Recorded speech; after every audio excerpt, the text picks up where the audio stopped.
Let's talk about arguing. I'm Dr. Scott Taransky. I train biblical parenting coaches to work with families to help children make changes. And arguing is a big challenge that children face sometimes.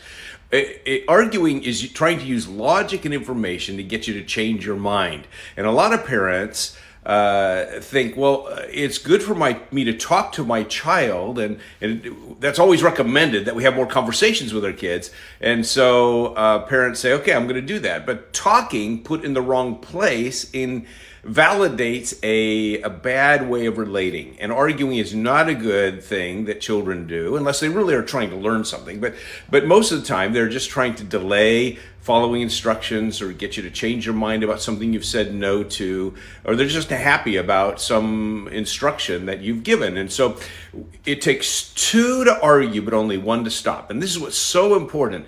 When your child starts arguing, here's the best solution, and that is to stop the process earlier.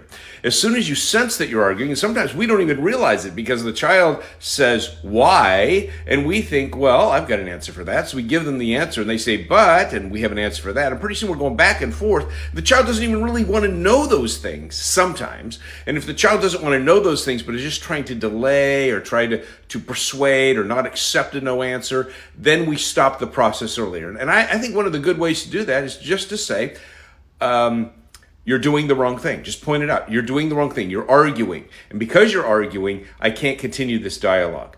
So stop the arguing earlier, and you can extinguish this behavior that a child has. If a child asks why all the time, why, it's a problem. It gets to be a habit in children. So sometimes you just need to say, well, wrong response. Your response needs to be, okay, Dad, and go do it. And so teach children how to deal with arguing. It'll help them greatly in their lives to move forward.